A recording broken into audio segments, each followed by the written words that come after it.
Thank you, Denise. We've understandably had a lot of questions from the public and from the media asking about response to recent, what we describe as a alarming uptick in gun violence in our city. So I wanted to address a few concerns. Our concerns are shared concerns.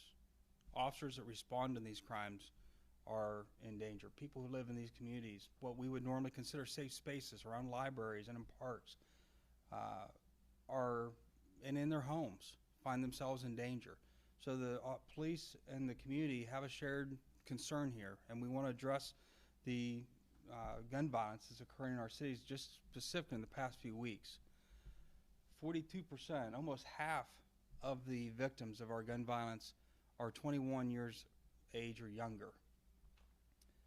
Most of them are black youth.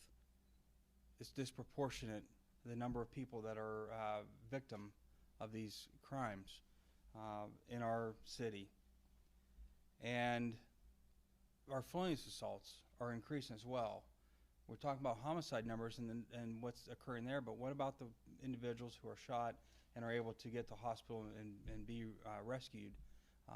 Their lives are still ultimately changed forever, and we see a very high increase in those numbers. 25 last year for the same time, 39 this year for felonious assaults. These are people that have a name, have a family, have a future, that are being denied. 4 more people have died by suicide due to firearms this year. A 3-year-old boy named Kashawn was shot inside his home over the weekend on the South End because people were outside firing guns at each other. Last night, an 18-year-old named Jeremiah Williams was killed outside a library on Livingston Avenue, and his 2 family members were also wounded. A 19-year-old, Miles Tolliver, was fatally shot on York Hall Lane. Just recently, too many young black men and children are falling victim to gun violence. As a community, we need to be outraged by this. We need the community support. We need more people to be a witness. A lot of people expect a lot of these crimes to be solved by the police using the technology that you see so widely used on TV to wrap things up in a very short period of time. The reality is these crimes are solved with good witnesses, people that were present. On the Livingston Avenue incident, we had 20-some people were there that we know of, and they all left and do not want to be a witness. That's how we solve crimes. You have a duty as a citizen of this country to speak up and report crimes and cooperate with the police. You owe it to the person that you were friends with, the person that you knew that was wounded, to the family that's suffering from this.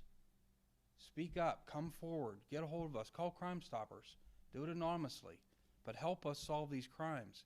We've got to control the amount of gun violence that's occurring. It's just early in February, and we're seeing these numbers already for this year. It's not sustainable. We have to get a handle on gun violence. So we all should be outraged and demand more from the citizens of this community, and the police are certainly doing everything we can, putting resources that we have to try to put towards finding a way to bring safety to the community. One of the reasons 21 is the age where people have to be to obtain a handgun is because we do a lot of study, and the Mayor's Safety Commission report just asked that we do training on the teen brain and what's unique about that. What's unique about it is the lack of impulse control. The maturity is not there. The lack of appreciation for the consequences of actions. That's the reason a lot of these individuals that are young, under 21, being shot by people who in many cases were under 21, is because, again, they shouldn't have a weapon at all. If you're a parent, if you're a friend, if you're a teacher, you're a mentor, you see people you know on social media flashing guns and displaying big amounts of cash, speak up and say something to someone who can actually try to change that person's direction in life, to get help. do something to come forward and help partner with us and make this community safer for everyone. Like I said, some of these shootings are happening in places that would normally be safe places. We can't have this throughout this year. We need to find a safer way to vent frustrations, to solve disputes. Guns are permanent. They're final. There's no going back from pulling that trigger. You need to stop relying on guns to settle disputes. With that in mind, we're asking that responsible gun owners take steps to secure your weapons. There's a lot of new technology out there that can make them safer, where you can access them easy and more quickly through biometrics and whatever, but also secures them from teens in the home or people who are stealing guns. A lot of these we find are stolen. We need to find better ways of securing the weapons so teens do not get these weapons and take them out and use them without a moment's thought that will forever change someone's life, including their own life. Officers respond to these calls, and we've seen just recently people are committing violent crimes with a gun, and our officers are in danger too, just like the public. And bad things happen when people commit crimes with guns. Please secure your weapons and help us, partner with us to do that. With that said, I'll take a few questions and anything that may be online. Yes, ma'am. I mean, we can both agree a lot of the times witnesses of these crimes are afraid to come forward. What can you say to witnesses to encourage them that they might not face retaliation if they come forward and work with you guys?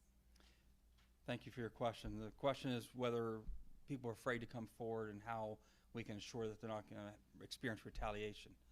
There are so many new ways to reach out to the police. Number one, build a relationship with an officer that in your area and talk to them individually outside the public view on your own. We'll keep that information. We'll work with what you tell us. Confidentiality, it's hard to guarantee anonymity, but we can assure confidentiality, and we can work with you and the officer that you talk to and make contact with as someone you trust on the street will know who to speak to in the department to get that information where it needs to go. You also have mobile app or mobile police app where you can submit tips. We have Crime Stoppers where you can call and submit tips. There are ways to do this anonymously so you can make sure that you don't experience retaliation, and we'll do our part to help protect you and keep information confidential. We ask you to do your part. You said 20 people were in the parking lot of last night's shooting, and they all just went away, and no tips at all, and nothing has come, no one's come forward at all? And that's not unique. That we're seeing that over and over and time again in all these incidents. People are not willing to come forward and say what they saw, what they know, help out someone that they probably knew very well, and report what they know about who may be involved. How does that, I mean, that's got to be frustrating to your officers, to yourself as well. It certainly is, because we know there's people out there with information that could take a dangerous person off the street, could get them maybe in a place before we have a crime that occurs, that knows they're going down a dark path, that might be able to reach out to the right teacher or mentor or police officer or somebody to intervene in that person's